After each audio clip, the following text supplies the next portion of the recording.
Allô tout le monde, j'espère que vous allez bien. On se retrouve aujourd'hui pour la troisième vidéo de la chaîne sur le thème du logement à Québec. Voilà, je vais te parler un petit peu de par où je suis passé pour trouver mes logements et puis tout simplement la fonction un peu du logement à Québec.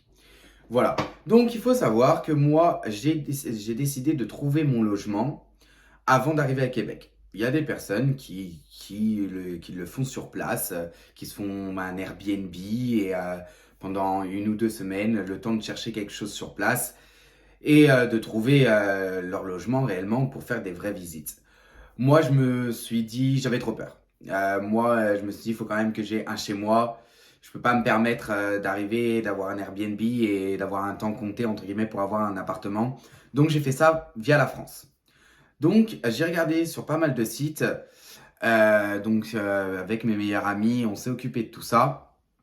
Et j'ai trouvé un logement avec la société Bélanger sur le site Les PAC. Donc, les plus loin PACS. Où tu trouveras beaucoup d'annonces immobilières, mais très souvent des agences. J'ai fait le choix de prendre une agence au début. Pourquoi? Parce que à Québec, j'avais vu quand même pas mal de forums et de personnes sur YouTube qui s'étaient fait arnaquer malheureusement, qui avaient fait des visites avec des particuliers, mais arrivé ici, le logement était pris, ou alors le logement n'existait pas, ou alors l'adresse était quelconque. Non, trop peur. Donc je me suis dit, pas grave, je sais que je vais payer peut-être un peu plus cher, mais au moins je sais que c'est du professionnel, je sais que j'aurai les clés d'appartement quand je serai là. Du coup, j'ai trouvé un studio dans le quartier de Limoilou, donc à 1,2 km de ma job. Donc je me suis dit, bah, c'est plutôt bon, je peux faire ça, 1,2 km par jour, aller-retour ça fait 2 km, allez on va dire 3 km, c'est bon, je peux largement les faire, pas de problème. Donc moi je suis arrivé le 27 octobre, donc c'était en fin d'automne. Du coup j'ai fait ma visite en vidéoconférence avec mon agent immobilier. Donc là j'ai accepté l'appartement. Ensuite, quand je suis arrivé, du coup, il m'avait dit, voilà, il m'avait donné en fait par mail le code d'une boîte à clés qui se trouvait sur le côté gauche de la résidence. Et donc, quand je suis arrivé, bah, j'avais le code de la boîte à clés, j'ai ouvert et je suis allé dans mon appartement et voilà. Donc après, j'ai fait ma vie, j'ai posé mes valises et voilà. Il faut savoir que ce logement, je payais 750 $ par mois, tout inclus. C'est-à-dire tout inclus. Je t'explique un peu comment ça fonctionne ici. Ça veut dire chauffé, éclairé et Wi-Fi. Donc réellement, j'avais rien d'autre à payer, mis à part ces 750 $. Faut savoir que l'eau ici ne se paye pas. C'est quand même un bon atout. Voilà, donc moi vraiment j'étais en tout inclus et je donnais 750 $ par mois à ma boîte, à mon agence immobilière. Et puis basta, hein, j'avais rien d'autre à payer à côté à part mes courses et voilà, mais pour remplir le frigo quoi. Et voilà, donc je suis arrivé le 27 octobre, je te disais, et je suis reparti, du coup j'ai fait un bail. En fait, ici, il faut savoir que les bails fonctionnent de juillet en juillet. C'est-à-dire, je t'explique, moi je suis arrivé en octobre, donc si je signais un bail d'1 an, c'était jusqu'au mois de juillet prochain. Moi j'ai dit non. Pour la simple et bonne raison que je voulais signer un bail pour 2 à 3 mois. Pourquoi? Pour me sécuriser. C'est-à-dire que si réellement le Canada me plaisait pas, si ma job me plaisait pas, si j'arrivais pas à tenir si loin de ma famille et de mes amis, je pouvais repartir en France sans m'engager à payer un loyer pendant des mois et des mois et des mois et des mois. Je savais qu'au pire des cas, si ça allait pas, je tenais 3 mois et après je rentrais en France, basta, boum, j'ai fait mon expérience, voilà. J'étais tranquille, après je pouvais reprendre un appart en France et voilà. Sinon, je me serais retrouvé à payer un appart à 6 000 km plus mon appart en France, autant te dire que c'est pas possible. Sachant que 750 $ en euros, ça fait 500 €. Donc, je me suis dit, dans ma tête, bon, 500 € pour un studio, c'est vrai que c'est quand même pas donné. Après, tu es dans une grande ville. Je prends l'exemple un peu de Lyon, très grande ville. 500 € un studio, c'est les prix. C'est les prix, c'est clairement les prix. Donc voilà, donc je me suis dit, bon, bah allez, je prends ça. Et je verrai vraiment, voilà, après pour prendre un autre appartement. Donc tout s'est très bien passé, je n'ai jamais eu aucun souci dans cet appartement. J'avais donc le studio, j'avais pas de laverie dans ma maison, j'avais pas en fait de sèche-linge ni de laveuse. J'avais une buanderie et j'ai eu la chance du coup d'être en sous-sol. Donc ils appellent le sous-sol, comme tu vois un peu dans les films américains. Tu sais, quand la plupart du temps, c'est des jeunes que tu vois dans les sous-sols qui font la fête et tout. Tu sais, les petites fenêtres comme ça, carrées là, en bas des maisons, bah c'était ça. C'était clairement ça. Après, moi, j'avais de la chance quand même parce que les fenêtres étaient petites, mais je pouvais les ouvrir et tout. Et je veux dire, j'avais quand même de la luminosité. Tu vois, j'étais pas dans une cave, quoi. Voilà, tu vois. J'avais peur de ça, moi. Quand on m'a dit sous-sol, je me suis dit, cave, ouais. Et non, en réalité, le sous-sol n'est pas gênant. En tout cas, moi, mon expérience que j'ai faite en premier avec un sous-sol, peut-être que c'est de la chance ou pas, mais je n'ai pas eu de problème de luminosité. Je me suis pas senti, voilà, dans une cave. Non, ça allait très bien. Donc, il n'y avait pas de problème. J'avais juste la vue, du coup, ben, ras le sol, quoi. Je voyais les gens, les pieds des gens, tu vois. Donc voilà, bon, après, ça, c'est pas. Tu fais plus gaffe, franchement, tu fais plus gaffe. Et puis je te rassure, avec la neige, de toute façon, tu peux pas ouvrir tes fenêtres. Donc clairement, tu pouvais pas regarder de toute façon. Clairement, voilà. Donc tout s'est très bien passé. Je suis resté dans cet appartement jusqu'à. Donc j'avais un bail, j'ai fait un bail jusqu'au 30 janvier. Voilà, comme je t'ai expliqué, si ça allait pas, je pouvais partir. Je suis resté dans cet appartement jusqu'au 30 décembre parce que tout simplement, au 30 décembre, je suis rentré en France parce que j'avais énormément besoin de voir ma famille, de me ressourcer pour pouvoir continuer cette expérience. C'était réellement la première fois que je partais et tu vois, ça faisait 2 mois que je les avais pas vus, ça faisait beaucoup, beaucoup, j'avais vraiment besoin. Surtout que bah, à cette époque, le Covid était à fond, à fond, à fond ici. Les restaurants avaient fermé, c'était que du take-out, donc à emporter. Ouais, je me suis dit, écoute, c'est où maintenant ou jamais. Profite que, entre guillemets, on peut se permettre par rapport aux employés que voilà, c'est pas des grosses journées, on peut plus tourner quand on est en take-out. Donc du coup, je me suis dit, bon voilà, je pars et si je pars un mois, comme ça je me ressource et je reviens. Donc je suis revenu le 27 janvier, je crois, à peu près, ouais, fin janvier. J'avais encore du coup les clés de cet appartement. Donc il a fallu que je rende les clés. Donc j'ai rendu les clés. Il faut savoir qu'ici, euh, c'est dingue. Mais donc comme je t'ai dit, j'avais fait ma, ma visite en vidéoconférence. Je n'ai jamais vu mon agent immobilier. Je les ai eu au téléphone parce que j'ai eu quelques petits soucis. Par exemple, l'interphone, j'avais pas mon nom qui était inscrit, ils avaient oublié de l'inscrire. Du coup, j'ai communiqué avec eux. Je veux dire, il y avait un service client sans souci. Ça se fait très rapidement. Les choses ici se font très rapidement. Du coup, bah, j'avais que contact téléphonique avec eux. En fait, j'ai réellement jamais vu mon agent immobilier. Et pareil, donc pour partir, il te dit, écoute, voilà, ok, pas de problème, tu pars le 30, bah tu dois mettre la clé dans la boîte à clé où tu l'as trouvée, merci, au revoir. C'est vraiment très très simple ici. Ils se prennent vraiment pas la tête. C'est tu rentres dans ton appart, tous les mois tu payes et quand tu pars, tu refais comment t'as fait quand t'es arrivé, tu mets la boîte à clé, merci, au revoir. Basta. Voilà. C'est vraiment dingue. Moi, ça m'a choqué parce que je veux dire, ils voient même pas c'est qui habite dans l'appart. Ils savent pas qu'est-ce qui se passe. Est-ce elle est toujours là? Tu vois, des trucs qu'en France que tu sais, ton propriétaire, on te dit toujours, il a les clés ou alors tu sais, il est pas très loin ou quoi. Alors, faut savoir qu'ici à Québec, les propriétaires ont le droit à avoir les clés, c'est même presque une obligation, ils te demandent même pas.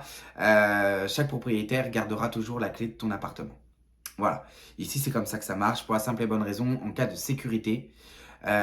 Ici, c'est pas des lol. La sécurité, ça ne rigole pas. J'ai eu en laps de 3 mois, alors je dis 2 parce que du coup, le mois de janvier, je l'ai passé en France. En 2 mois, j'ai eu la sécurité incendie qui sont venus chez moi pour vérifier si tu sais, mon truc qu'on met au plafond était bien installé. Il faut savoir que bah, moi je l'avais enlevé parce que si l'agence immobilière voit cette vidéo, désolé, Mais j'étais interdit de fumer dans l'appartement. Et je fumais dans l'appartement parce que clairement, quand il fait moins 20, t'as pas envie de sortir pour fumer juste une cigarette. Donc je fumais dans cet appartement, faut être honnête. Et tout le monde le faisait. Voilà, c'est... Ici, je vais t'expliquer après, mais la... la fumée, être fumeur ici, c'est quand même des inconvénients pour le logement. Parce que énormément de propriétaires te demandent si tu es fumeur. Et si tu as la malédiction de dire que tu es fumeur, ils cherchent même pas à comprendre. Même si tu leur dis je fumerai pas dans l'appartement, ils cherchent même pas à comprendre.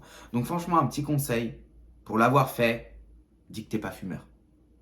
Dis que t'es pas fumeur et essaye au maximum évidemment de fumer dehors, chose comme je fais maintenant parce que j'ai un appartement où je peux me permettre. Je te cache pas, je fume dans mon appartement aussi. Quand il fait moins 20, je vais pas sortir pour fumer juste une cigarette, mais très léger. Je fume pas dans tout l'appartement, je fume que dans une pièce. Voilà. Mais réfléchis bien avant de dire si vraiment l'appartement te plaît et tout. Tu verras de toute façon sur les annonces non-fumeur. Non-fumeur, ça veut tout dire. Si tu vois un non-fumeur, que l'appartement te plaît, mais que toi t'es fumeur, hésite surtout pas à dire que t'es pas fumeur. N'hésite surtout pas. Ils vont pas vérifier chez toi si tu fumes quand t'es chez toi. La simple et bonne raison que c'est peut-être ton propriétaire un jour peut venir et te dire toc toc toc, il ouvre et que ça sent la cigarette à ce moment-là. Bon, tu t'expliqueras comme tu peux t'expliquer. Mais voilà, il faut vraiment savoir ça. Je crois que j'ai fait le tour à peu près de tout ça. Donc là, je vais te laisser avec une petite, alors je te dis bien petite vidéo de mon premier appartement pour que tu puisses voir à peu près dans quel appartement j'habitais pendant à peu près 2 mois. Et puis, je te laisse sur cette petite vidéo et on se retrouve tout de suite après pour te parler de mon deuxième logement. À de suite.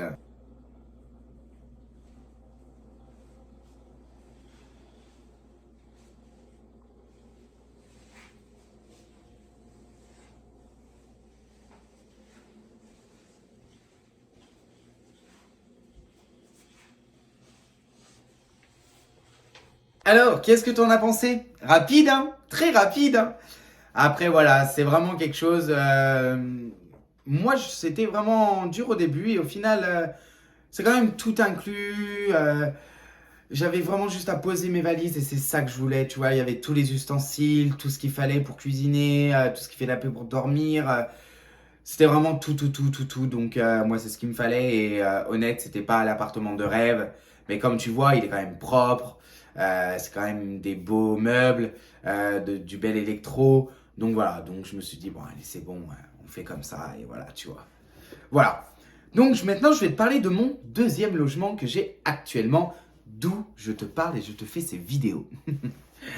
Voilà, donc moi, en fait, quand je suis revenu en France, au Canada, pardon, à Québec, j'ai eu la chance de savoir que, malheureusement, 2 de mes collègues que je travaillais avec eux partaient définitivement en France, donc ils devaient rendre leur appartement au plus rapide. Ils savaient que j'allais revenir dans très peu, donc du coup, ils se sont dit, bah tiens, on va lui en parler. Et moi, franchement, j'ai crushé direct dessus sur cet appart. C'est pas l'appart des rêves, il est pas parfait, il y a des défauts, je te le cache pas. Mais en vrai, je me sens vraiment mieux ici. Tu vois, j'ai une chambre, j'ai une pièce à vivre, j'ai une cuisine, j'ai une salle de bain, tout est séparé. Et c'est vraiment là, je peux dire que c'est un appartement, quoi. Et je suis à 500 mètres de ma job. C'est vraiment plutôt cool. Voilà, donc il faut savoir qu'ici, c'est un 3,5. Donc je ne te l'ai pas expliqué pour le premier appartement parce que c'était un studio. Donc ici, studio se dit 2,5 ou studio. Il faut savoir que au Canada, il n'y a pas de mètres carrés. Les mètres carrés n'existent pas comme en France. Ils parlent en 3,5, 4,5, 5,5, 6,5, ainsi de suite. Je t'explique. Un 3,5, c'est ce que j'ai actuellement, c'est une chambre. Un 4,5, ça sera 2 chambres. Un 5,5, 3 chambres, ainsi de suite, ainsi de suite, ainsi de suite. Par contre, il se peut que moi actuellement, pour te dire un peu, en France, l'appart que j'ai, c'est un 70 mètres carrés. Je pense qu'on n'est pas très loin des 70 mètres carrés. Par contre, tu vois, moi j'ai un 3,5 en 70 mètres carrés. Il se peut que demain tu trouves un 4,5, mais qu'il fasse que 60 mètres carrés. C'est pas plus tu montes dans les 4,5, 5,5, plus c'est grand. Non, c'est juste plus tu as de pièces. C'est tout.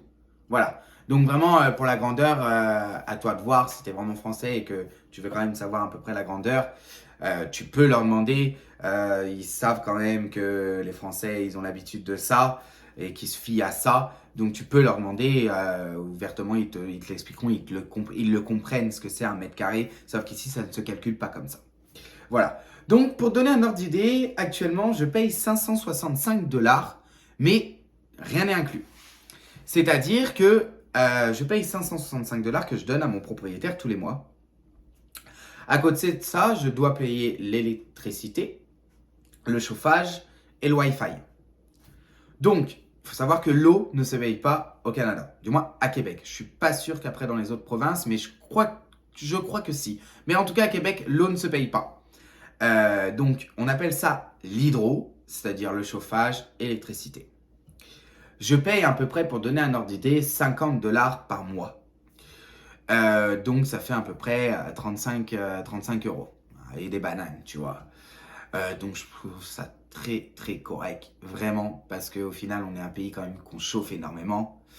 Et en France, je payais beaucoup plus d'électricité pour un 70 mètres carrés. J'étais à 115 € par exemple. 115 € ici, ça ferait à peu près 150 $. Là, je paye 50. Tu vois. Donc, ouais, je me suis dit là, ok, pas cher. Donc, je fais quand même attention. Je suis pas frileux. Dans un appartement, je suis pas frileux. J'aime un peu avoir des pièces froides comme la chambre par exemple. J'aime quand il fait froid et que tu es dans une grosse couette, tu vois, t'es mieux. Voilà, donc la chambre, je ne chauffe pas énormément. Tu verras sur ma petite vidéo que je vais te faire aussi de la visite. Je vais t'expliquer un petit peu le fonctionnement des chauffages et à combien je chauffe à peu près pour donner un ordre d'idée. Donc voilà, donc du coup je paye ça et puis le Wi-Fi. Il faut savoir que ici le plus cher c'est les téléphones, les forfaits téléphoniques et le Wi-Fi. Ils se gavent sur nous, mais ils se gavent, mais à un point inimaginable. Je crois que pour le Wi-Fi, juste pour le Wi-Fi et la télé, mais autant te dire la télé québécoise, je n'ai jamais regardé et ça ne m'intéresse pas et je comprends rien parce que c'est beaucoup. Alors le peu de fois que j'ai ouvert la télé québécoise, j'ai fait 5 chaînes. Je suis tombé 5 chaînes sur de la cuisine. Des espèces de cours de cuisine ou je sais pas. Franchement, j'ai dit, what? Ok, on met pas la télé québécoise. Je reste sur du Netflix, du Prime Video, Disney, c'est très bien. Donc voilà. Donc du coup, vraiment pour le Wi-Fi, je paye 50 $. Tu t'imagines que ma facture d'électricité est autant plus chère que ma facture de Wi-Fi. Malheureusement, ici, ils se gavent. Faut être honnête, ça par contre, c'est un budget. Donc bon, en gros, je paye un peu moins de 700 $ par mois. Sachant que si tu as bien écouté, dans mon studio tout inclus, j'étais à 750 $. Aujourd'hui, on va dire que je vais dire que j'ai un 70 mètres carrés pour que tu comprennes bien. Je paye moins de 700 $, tout compris, tout inclus. Donc vraiment, je me suis dit, ouais, c'est super fun, je prends, tu vois. Donc du coup, j'ai pris cet appartement. Ça a arrangé mes collègues parce qu'ils ont pu partir vraiment très vite. Et moi, du coup, arriver avec un nouveau logement très rapidement aussi. Et puis voilà, et puis aujourd'hui, bah du coup, j'ai ce logement-là et tout se passe très bien. Et je me sens vraiment chez moi. Voilà, j'ai mon côté bureau où je te parle, j'ai mon côté salon, j'ai mon côté cuisine, j'ai mon côté chambre, j'ai mon côté buanderie et mon côté salle de bain. Voilà, c'est pas tout inclus dans une salle, donc c'est plutôt cool. Et puis voilà, donc je vais te laisser avec la petite visite de cette... pour moi, c'est mon petit appart, donc mon petit appart. Et puis après ça, ben, on se retrouve. Et puis, je te dirai qu'est-ce qu'il en est. À de suite. Et voilà, du coup, je te fais la petite visite. Donc là, tu as juste la porte d'entrée. Voilà, une grande fenêtre, le côté bureau. Donc, comme tu as pu comprendre, ici, c'est où je tourne mes vidéos. Voilà. Ensuite, tu as le côté salon. Voilà, un petit canapé, la table, la télé. Juste ici, normalement, c'est censé avoir une table à manger, mais je ne l'ai pas encore acheté. Donc là, tu as la cuisine qui est ouverte. Alors, elle n'est pas très grande, mais très fonctionnelle. Voilà. Là, t'as moi. Donc là, un petit couloir. Ici, tu as la salle de bain. Voilà. Elle est plutôt grande. Donc, c'est plutôt sympa. T'as encore moi. Voilà. Ensuite, tu as la chambre. Donc, la chambre est franchement grande. Donc, c'est plutôt cool. Bon, les commodes jaunes, non, mais faut que je les peins. Voilà. Petit dressing, plutôt sympa. Hop. Et donc là, une deuxième entrée. Donc voilà, qui passe par derrière. Avec la laveuse, la sécheuse. Voilà, quelque chose vraiment au Canada qui est indispensable. Donc bon, elles sont vieilles, mais elles font vraiment le taf et elles marchent très très bien. Donc voilà, et comme tu peux voir ici, c'est de la neige. Ouais, c'est plutôt... Il y en a plutôt pas mal. Pour te donner un ordre d'idée. Voilà. On en est là. Tu devineras que je ne passe jamais par ici. Parce que j'ai pas envie d'enlever ma neige. Je trouve ça tellement magnifique. Donc ça restera comme ça. Et juste en face, donc chez nous on appelle ça un dépanneur. Voilà, c'est là-bas que tu peux acheter toute ta nourriture. Peut-être pas au quotidien parce que ça coûte vraiment cher. Mais voilà, c'est pour dépanner, d'où le nom dépanneur. Et voilà, une petite vue d'ensemble.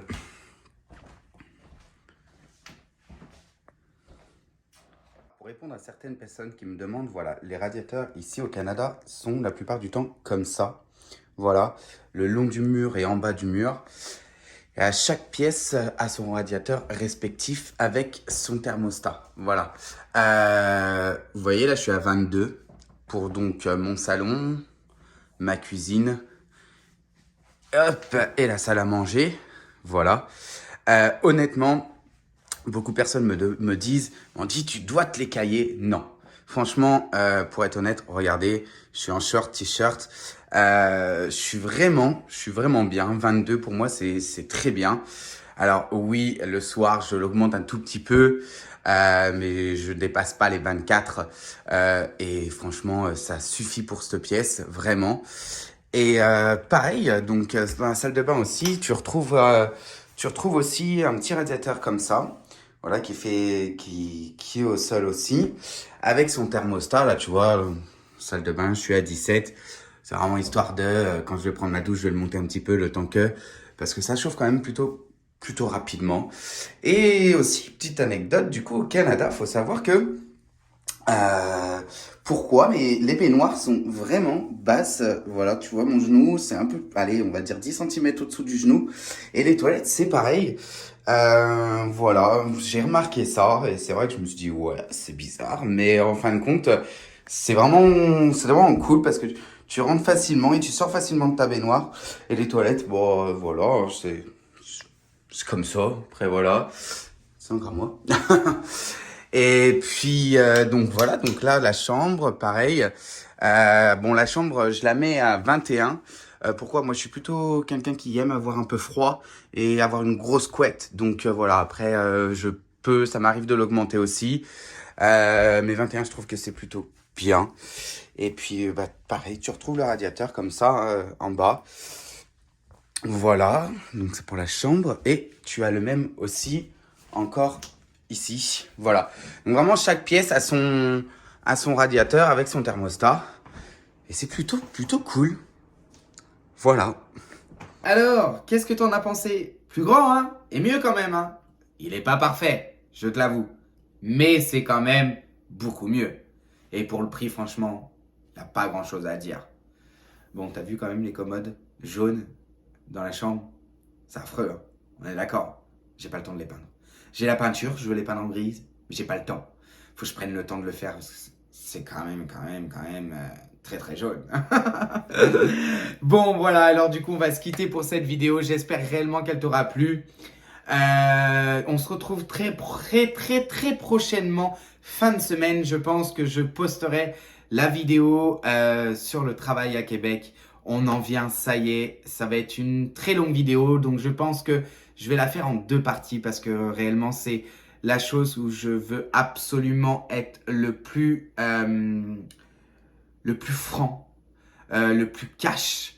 Et surtout, c'est là où je vais t'expliquer vraiment qu'est-ce que c'est des Québécois, le monde ici, la mentalité et surtout le travail ici. Voilà, donc surtout, surtout, n'hésite pas à t'abonner et active la cloche pour voir mes vidéos. Et surtout, ne rate pas la prochaine vidéo sur le travail et la vie au Québec parce qu'il y a beaucoup de choses à dire. On se dit à très bientôt. Prenez soin de vous et je vous fais un bisou. Allez, bye.